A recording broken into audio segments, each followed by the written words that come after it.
और गौ माता को, राष्ट्रीय माता घोषित हो। जब सनातन पर कई प्रकार की विपत्तियाँ ऐसे होते हैं तो साधु संत अपनी अपनी साधना की ओर बढ़ते हैं। 25 सालों से हम साधना कर ही रहे। 25 साल से कर रहे हैं आप हाँ। साधना? स्कूल नहीं गए?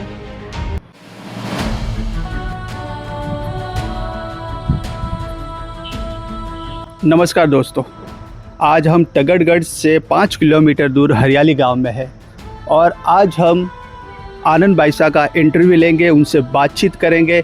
ये माजिसा का धाम है, बहुत ही सुंदर है, बहुत ही पवित्र है। यहाँ पर कई लोग आते हैं, दर्शन करते हैं और लोगों की मुरादें पूरी होती है। हम आपको पूरा मंदिर भी दिखाएंगे और साथ ही आनंद बाईसा का इंटरव्यू लेंगे और उनसे साक्षात्कार करके सारी जानकारी आप तक जरूर पहुँचाएंगे।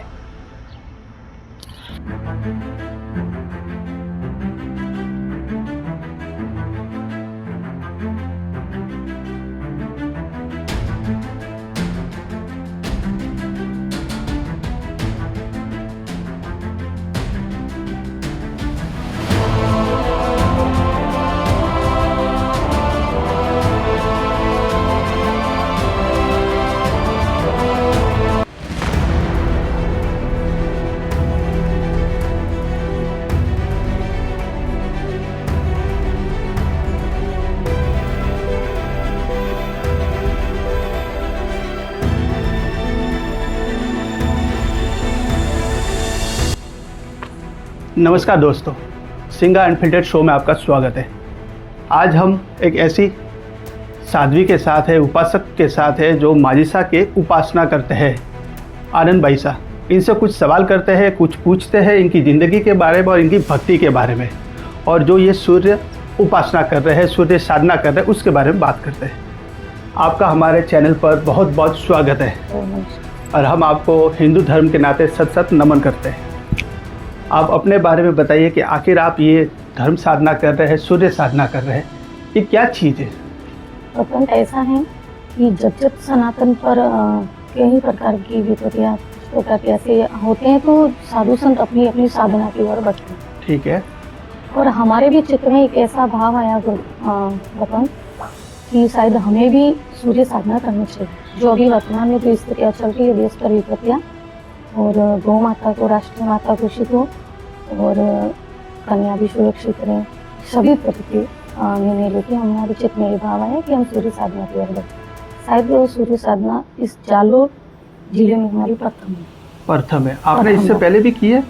नहीं, साधना तो हमने हमारे जीवन काल में बहुत की है। अच्छा, लेकिन ये सूर्य साधना हमारे जीवन की प्रथम साधना। ओके। और वो शायद ये हमारी हरियाली, बेदाना, अगल बगल के छोटे छोटे जो खेड़े गाँव हैं, उनका साथ सभी का भाव देखते हुए मेरे चित्त में ये भाव आया कि मुझे इसी भूमि पर साधना करनी चाहिए। तो ये जो आप सूर्य साधना करते हैं, जैसे कई लोग भी आपने दर्शन करने के लिए आते हैं, तो उस साधना से जो भक्तों को भी कुछ फायदा होता है? बिल्कुल। सूर्य साधना की जो परिक्रमा है भगवंत, वो निश्चित ही बड़ा फलदायक है। ओके।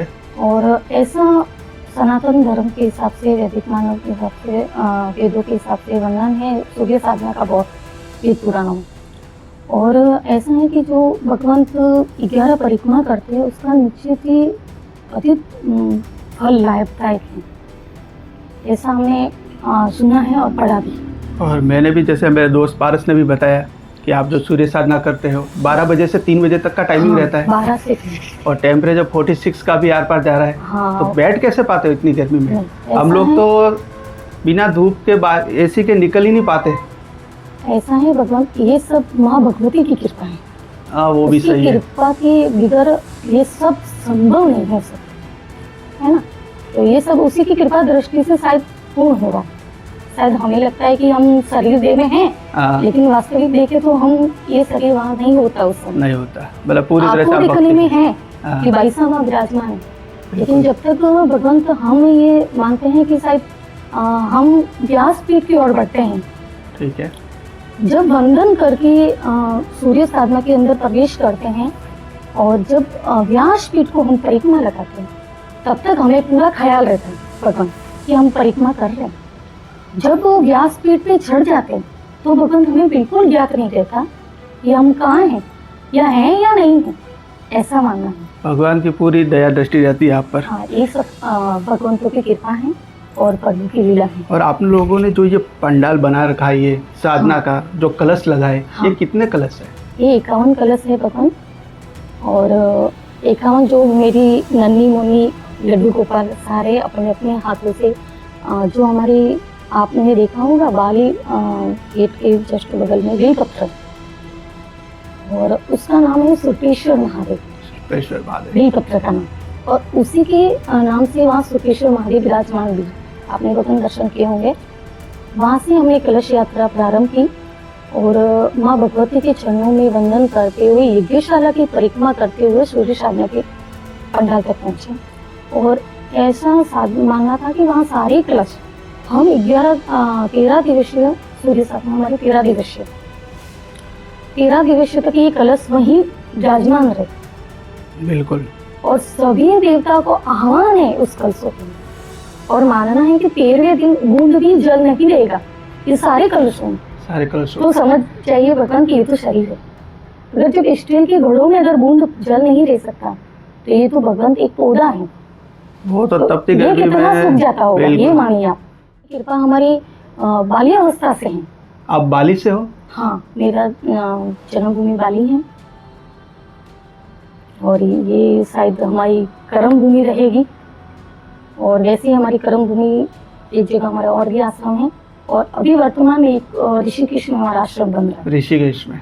हाँ, तो अभी देखो कहाँ कहाँ भगवान का जहाँ हमारे भाव होगा वहाँ ही रहेंगे। वो तो जब भक्त बुलाएंगे, जब भगवान बुलाएंगे, वहाँ आपको जाना ही है, भक्ति करनी है।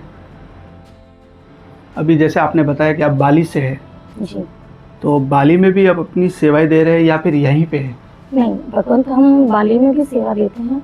पिछले कई वर्षों से हम बाली से तो हमारी बाली अवस्था रही है, और वहीं हमारी जन्मभूमि है, तो वह पिछले 25 सालों से हम साधना कर ही रहे। 25 साल से कर रहे हैं आप हाँ। साधना? स्कूल नहीं गए? ऐसा है भगवंत, स्कूल गए भी होंगे, और साधु को इतना आना चाहिए, शास्त्र पढ़ने जितना ज्ञान होना चाहिए, वो भी जरूरी है है। ना। उससे ज्यादा पढ़ाई उसके लिए महत्व नहीं है, शास्त्रों तक सीमित। शास्त्रों तक ठीक है, लेकिन एजुकेशन भी बहुत जरूरी है। हाँ, एजुकेशन के आजकल साथ जैसे हम- कई ज्ञानी है, कई संत है, कई डिग्रियां लेके भी बैठे हुए हैं। हाँ बिल्कुल भगवत, हमने भी ग्रेजुएशन की है, बिल्कुल। और ये सब माता भगवती की कृपा से हुई है। और लेकिन हमें ग्रेजुएशन करने के बाद भी भगवत इतना याद है कि हम शास्त्र पढ़ सकते हैं, उसके अलावा अगर हमारा शिवम का नाम भी पूछ लेगा तो हम लिख नहीं पाते। लेकिन हमने ग्रेजुएशन की है, लेकिन सोम का नाम पूछ लेंगे ना तो हम अटक जाते हैं। कैसे लिखना है एक बार सोचना पड़ेगा। आपने किस में ग्रेजुएशन किया है? मैंने साइंस में। साइंस में किया है? जी, बायो में? मैथ्स में? मैथ। मैथ्स में किया है, बहुत बढ़िया है। लेकिन इस युग के साथ बस धर्म की राह पर चल दिए। हाँ, वैसे हम माता जी की प्रथम पुत्री है। आपके जिस- फैमिली में कितने लोग थे? फैमिली में भगवंत हमारे 5 भाई बहन हैं। मुझे आपके? मैं उनके शामिल तो अब क्या कह सकते, शामिल तो नहीं है, लेकिन मेरे सहित 5 थे, तो उसमें से हम माता जी की प्रथम पुत्री थे, और प्रथम को माता जी ने संन्यास की ओर अग्रेसित कर अग्रेसित दिया कर है। बाकी सभी अपना ग्रस्त जीवन जी रहे। तो अभी जैसे आपने संन्यास ले लिया, तो परिवार वालों से मिलते भी होंगे? बिल्कुल भगवंत, जैसा मेरी बात- माता जी आई थी अभी 2-4 दिन पहले, दर्शन करके गए, बड़े भावुक हुए। और पिताजी तो शायद ये दृश्य नहीं देख सकते, नहीं इसलिए पाए। वो नहीं आ पाए। वो भगवंत आएंगे 14 या 13 तारीख। परिवार का रिश्ता ही ऐसा होता है। हाँ बिल्कुल, लेकिन परिवार का मेरा स्नेह बहुत है, और शायद मेरी साधना के साथ वो खड़े। बिल्कुल। और हम लोगों ने भी सुना है, मैंने भी सुना है कि जैसे अभी हरियाली में ये आपका पंडाल बना हुआ है और आप साधना में लगे हुए हैं, और बिल्कुल लोगों का प्यार भी आपको बहुत मिल रहा है। बिल्कुल। काफ़ी लोग भक्त भी आ रहे हैं यहाँ हाँ पर। बिल्कुल जैसे अभी हाँ। मैं भी सुमेरपुर से आया हूँ और कई लोग आ रहे हैं। बिल्कुल भगवंत, मुझे जब हम यहाँ आए थे तो हमें ऐसा लग रहा था कि भगवंत कहीं मेरे स्नेही प्रेमी थे, जैसे आप भी सूरत से पता है, बिल्कुल। तो कहते थे कि बाप जी ये तो जंगल है। हाईवे पे आगे पूरे। हाँ, जंगल है, और बाप जी यहाँ आपका साध्वी जी का रहना संभव नहीं। तो उस समय शायद हमें ऐसा लगता था कि बिल्कुल सत्य बात है। लेकिन भगवान जब माता जी स्वयं विराजमान हो गई तो हमें ऐसा आभास हो रहा है कि ये जंगल नहीं, ये तो पूरा मंगल है। मंगल है, बहुत अच्छी बात है कही ना? आपने। और उसके बाद भगवंत जब छोटे छोटे खेड़े मेरे जो बंधु रहते हैं, हरियाली, बेदाना, पावटा, ये सारे मालपुरा छोटे छोटे होंगे, तो इन सभी का मुझे बहुत स्नेह।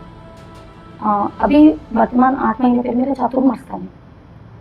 हम आए थे गुरु पूर्णिमा करने, गुरु पूर्णिमा। और इतना मेरे बंधुओं का स्नेह रहा मुझे कि बाबूजी आप ये छोड़ के ना जाओ, आप यहाँ चातुर्मास की अग्रसित हो जाओ। और मैंने चातुर्मास कर दिया। शायद बंधु भगवंत हमारे जीवन का तीसरा चातुर्मास था, ऐसे अवसर पर रही है चातुर्मास। चातुर्मास भी हमारा बिन भोजन था, बिन भोजन 1 महीने, मात्र जल 3 लीटर जल 1 महीने। और सभी गांवों वालों का अभी भी मैं देख रही हूँ कि कहीं मेरे ऐसे बंधु भाई हैं, कहीं मेरे पिता तुल्य हैं, जो अपने अपने अब तन की सेवा दे रहे हैं, मन की भी सेवा दे रहे हैं, और धन की भी सदुपयोग है। और अभी जैसे कि आके बताते कि बाबूजी आप ये भी साधना करके आप यहाँ से मत जाइए। और जब जब हम यहाँ से जाने की बात करते तो उनका दिल बड़ा दुखता दुखी है हो जाता है कि नहीं नहीं बाबूजी आप यहीं रहिए। इतना मुझे इनका स्नेह, और शायद स्नेह के हिसाब से मेरा क्योंकि भाव नहीं है कि यहाँ छोड़ के जाओ। जब भाव कहते जुड़ हैं ना, जाता जब है एक तो माँ बच्चों को रोते हुए छोड़ती हूँ तो कभी जा नहीं सकती, इसलिए सिर्फ भाव रह जाता है कि हम भी यहीं रहें। बहुत अच्छा है। और आपके सारे जितने भी भक्त लोग आते हैं बिना खाना खाए नहीं जाते ना, हाँ, ये भी ऐसा है। सुना है मैंने। नहीं ऐसा है बंधु, ये तो सब अन्नपूर्णा माता जी की कृपा है।